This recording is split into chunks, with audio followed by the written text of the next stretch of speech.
Bienvenue sur la chaîne Emissario Unidos da Luz.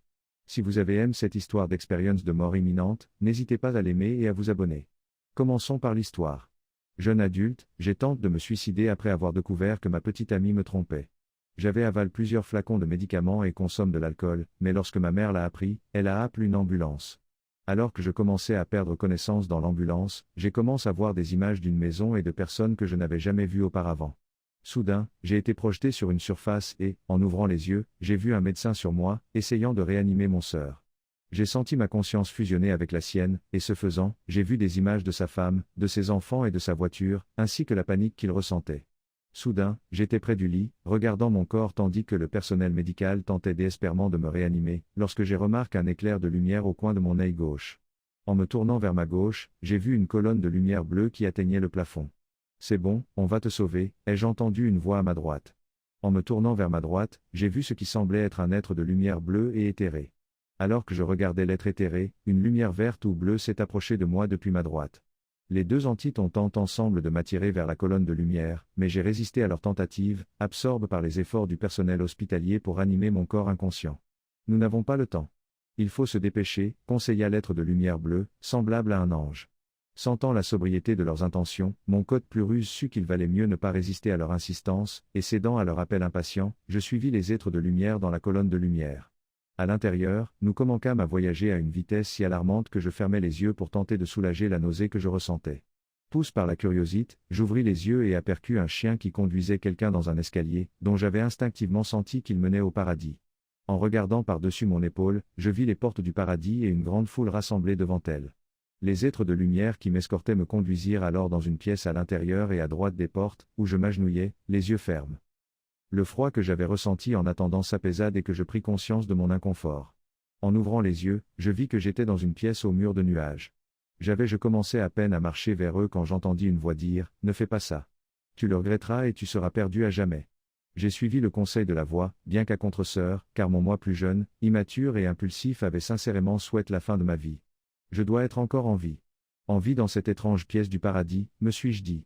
J'imaginais le plaisir de m'allonger sur un banc confortable quand, soudain, un banc en marbre blanc apparut dans la pièce. Je m'y suis assis et, ce faisant, j'ai été surpris par la chaleur de sa surface. Tandis que je regardais les nuages s'assombrir et tourbillonner sur l'un des murs, des portes semblables à des ascenseurs se sont matérialisées. Elles se sont ouvertes pour révéler trois silhouettes, des personnes dont les corps étaient illuminés par une lumière vive. En percevant leur énergie, il m'est venu à l'esprit que l'une d'elles était ma grand-mère, aujourd'hui décédée. Je n'étais pas très doué pour exprimer mes sentiments aux autres à cet âge, mais sa nature compatissante et attentionnée m'a facilité la tâche. Durant mon séjour au paradis, ma grand-mère m'a emmené faire plusieurs voyages, le premier étant un aperçu de mon passe. Au cours de ce voyage, on m'a montré les événements marquants de ma vie, les choses que j'avais faites et qui avaient impressionné les gens, et les choses que les gens ignoraient en moi. Elle m'a montré les personnes qui seraient profondément attristées par ma mort. Mais à 19 ans, égoïste et arrogante comme j'étais, savoir que je pouvais épargner aux autres un chagrin aussi profond ne suffisait pas à me convaincre. Soudain, je me suis réveillé dans un champ herbeux par une journée ensoleillée, me demandant comment j'étais arrivé là. Puis, j'ai entendu ce qui ressemblait à la voix d'une fille de la campagne du Sud, accompagnée de deux gars qui riaient et plaisantaient de façon idiote. Me tenant près du sol, j'ai regardé par-dessus les touffes d'herbe dans la direction du bruit et j'ai aperçu une vieille cabane délabrée. Au même moment, j'ai été soudain envahi par une odeur nauséabonde portée par la brise. Alors que les êtres qui faisaient ce bruit devenaient plus nets, je vis que, bien qu'ils fussent vêtus comme des hommes en salopette en gens, leur tête était celle de chacal. Au bout de quelques instants, les thérianthropes me remarquèrent et se précipitèrent vers moi, m'inondant d'une avalanche de questions, des questions sur qui j'étais et d'où je venais. Puis l'un d'eux désigna le ciel, et tandis que je suivais son geste, le ciel commença à se déchirer comme s'il était fait de tissu. Soudain, un énorme démon cornu bondit par la déchirure et atterrit près de moi en tombant du ciel. Dans un brouhaha indistinct, la créature cornue à 6 yeux lanka des jurons, exhalant une odeur nauséabonde et adoptant une posture menaçante.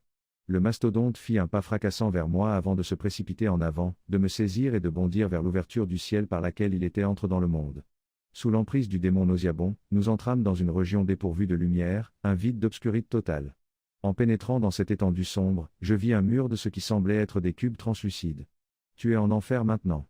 Chaque cube que tu vois devant toi est un enfer taille sur mesure pour l'âme qui l'emprisonne. Pourtant, la nature de cet enfer change à mesure que l'âme s'adapte à la torture qu'elle subit, rendant la souffrance interminable, expliqua le démon avec jubilation. Alors que je longeais le mur de cubes, une force invisible m'a attiré vers l'un d'eux. À l'intérieur, je me suis retrouvé dans une petite pièce blanche avec une porte et une étagère.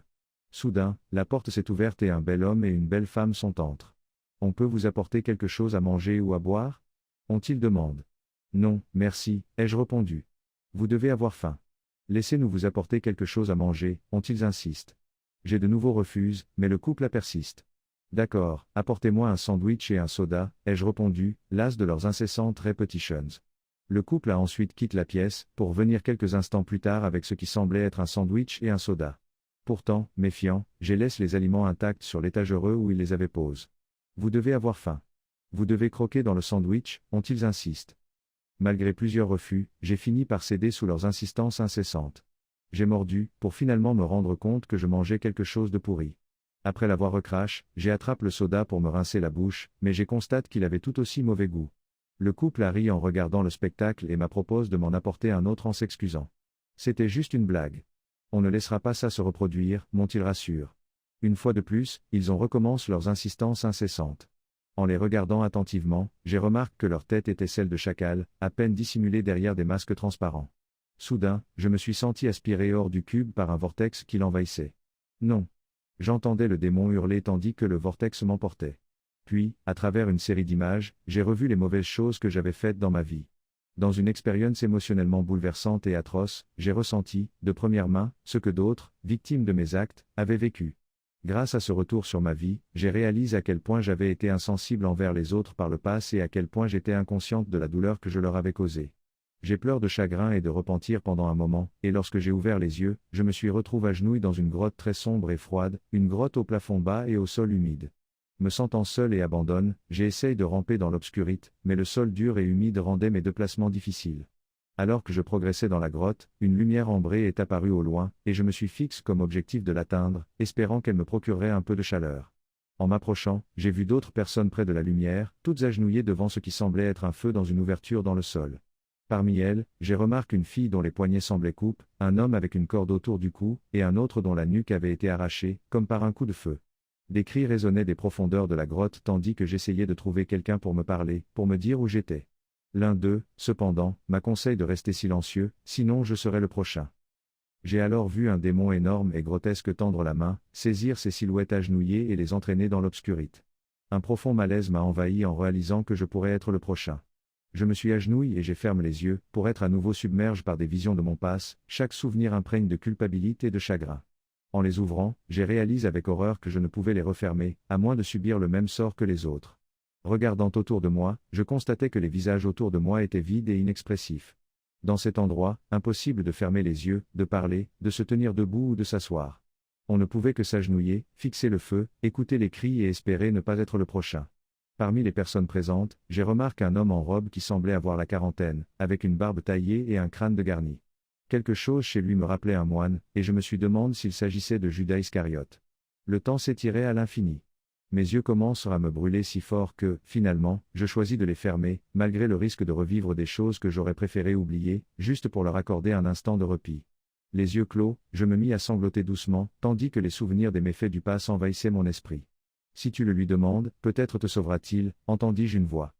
Comment, me demandai-je. Dis ces mots, Jésus-Christ, mon sauveur au ciel, sauve-moi, répondit la voix. Encore, ordonna-t-elle après que j'eusse répété la prière à voix haute. Alors, je repetai la prière encore et encore.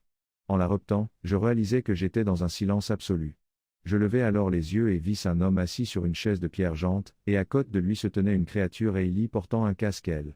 À sa gauche se tenait une femme, et derrière elle un homme très âgé. En regardant autour de moi, je réalisai que nous étions sur une plateforme spatiale.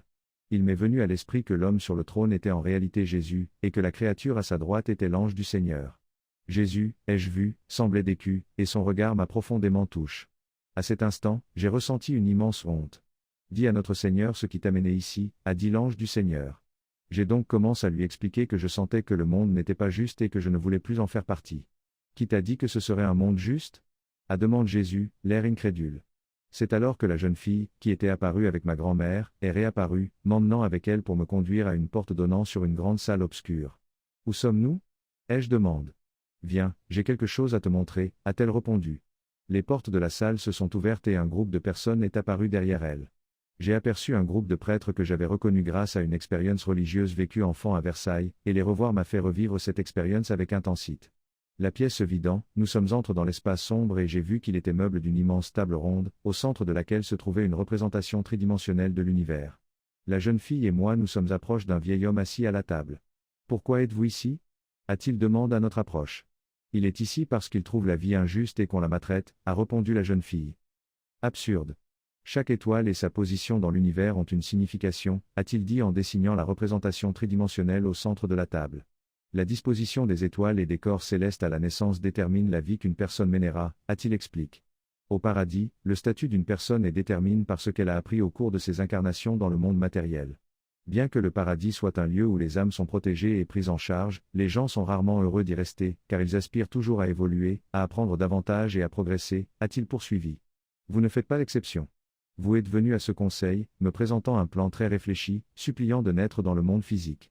En fait, vous avez sollicité l'aide de nombreux sages pour déterminer précisément où, quand et dans quelle famille vous deviez naître, a-t-il expliqué. Vous avez choisi votre nom pour une raison bien précise, et si quelqu'un est responsable de la vie que vous menez, c'est bien vous, a-t-il dit clair. Maintenant que vous avez conclu un contrat avec le Créateur, vous devez le respecter ou en assumer les conséquences. Vous saviez à quoi vous attendre en signant ce contrat, vous connaissiez les risques et les complications, et vous avez été prévenu. Votre seule option est de revenir en arrière et de terminer ce que vous avez commencé, a-t-il conclu. Le vieil homme ne m'a pas laissé répondre, et dans ma jeunesse, se voir refuser la possibilité d'exprimer ma paix était frustrant. C'est un vieil homme méchant et mal élève, me suis-je dit à ce moment-là, d'autant plus qu'il avait quitté la pièce furieux. Puis, soudain, je me suis retrouvé sur l'estrade devant Jésus. Marie, la Sainte Vierge, m'a demandé ce que je pensais de ce que je venais d'apprendre. Je crois toujours qu'il est injuste que je doive supporter que des gens me fassent du mal. Jésus est censé me protéger, et si je dois revenir, je veux qu'il me remette les pieds sur terre, ai-je répondu. Mon fils, je ne peux pas faire souffrir autrui. Je ne peux guérir que ceux qui sont brisés, à retort que Jésus. Je veux parler à une puissance supérieure. J'exige de voir Dieu, ai-je dit clair. Tu ne peux pas voir Dieu, à retort que la Sainte Vierge. Personne ne peut voir Dieu, a ajoute Jésus. Agenouille-toi devant le grand guérisseur et demande pardon, a exige la Sainte Vierge, exprimant son agacement. Alors que j'étais agenouillé devant Jésus, je ressentais sa déception et son étonnement face à mon arrogance. Sais-tu pourquoi je t'ai sauvé du purgatoire ? Me demanda Jésus en pleurant. Non, répondis-je. Te souviens-tu t'être demandé si le vieil homme que tu as vu était Judas Iscariote ? En te demandant si c'était Judas, tu m'as montré que tu crois, dit-il. C'est à ce moment-là que je réalisais que Jésus avait toujours été avec moi et que sa présence dans ma vie était vraiment importante pour moi. Je compris que Jésus voyait en moi quelque chose que je ne pouvais pas voir, et, prenant conscience de cela, je me mis à pleurer, exprimant la profondeur de mon chagrin. Avance et baise les pieds de Jésus, ordonna la Sainte Mère. J'avais l'impression de porter un poids énorme sur le dos tandis que je rampais vers le trône, et il me fallut un certain temps pour atteindre les pieds de Jésus. Comme quelqu'un qui n'avait jamais porté de chaussures et qui avait marché partout toute sa vie, les pieds de Jésus étaient sales et usés. Avec ses ongles jaunes et fendus, l'idée de lui embrasser les pieds me repugnait, mais je l'ai fait.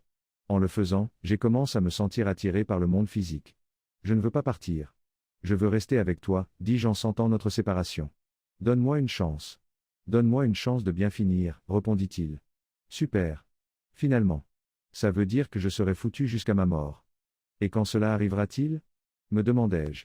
C'est alors qu'un message arrive dans mes pensées, envoyé par Mère Marie, un message contenant des mots, des images et des émotions. J'ai eu une vision d'événements futurs, et depuis mon EMI, la plupart de ce qui m'a été montré s'est déjà produit. En entrant dans le tunnel pour venir, j'ai eu la vision d'un cercle avec un œil au milieu, et tandis que le cercle tournait comme la trotteuse d'une horloge, j'ai vu des signes de personnes et de lieux en mouvement simultané. J'ai compris que ce que je voyais était Dieu, et que Dieu me permettait de le voir de la seule manière que je pouvais comprendre. Cette vision m'apporte un grand réconfort, même si Jésus lui-même avait dit que je ne pouvais pas le voir. Avec Dieu, j'éprouve le même sentiment qu'avec Jésus, le sentiment qu'il avait été avec moi tout le temps, et ce réconfort m'a procure une grande paix. En entrant dans mon corps, j'ai pu sentir les battements de mon cœur. Je ressentais aussi la douleur, la chaleur et la sensation d'être resté longtemps allongé dans la même position. Je suis resté inconsciente et dans le coma pendant 3 jours. Pendant ce temps, je me suis occupé en repensant sans cesse aux événements, ne voulant pas oublier tout ce que j'avais vécu. Allongé, je sentais une main chaude dans la mienne, et j'ai eu du mal à ouvrir les yeux pour voir de qui il s'agissait. C'est alors que j'ai aperçu une jeune fille aux longs cheveux bruns, debout à côté de mon lit, me tenant la main. À mon réveil, j'ai demandé à l'infirmière qui elle était et où elle était allée. L'infirmière, l'air surpris lorsque je lui ai décrit sa présence, m'a expliqué qu'il n'y avait aucune jeune fille aux soins intensifs et que personne n'avait été autorisé à franchir la vitre depuis 3 jours. Elle m'explique que seules les 4 infirmières qui y travaillaient depuis des années étaient autorisées. Je me suis demandé si mon EMI n'était pas un rêve, mais elle m'explique que j'étais morte depuis 6 minutes et que j'étais aux soins intensifs depuis 3 jours.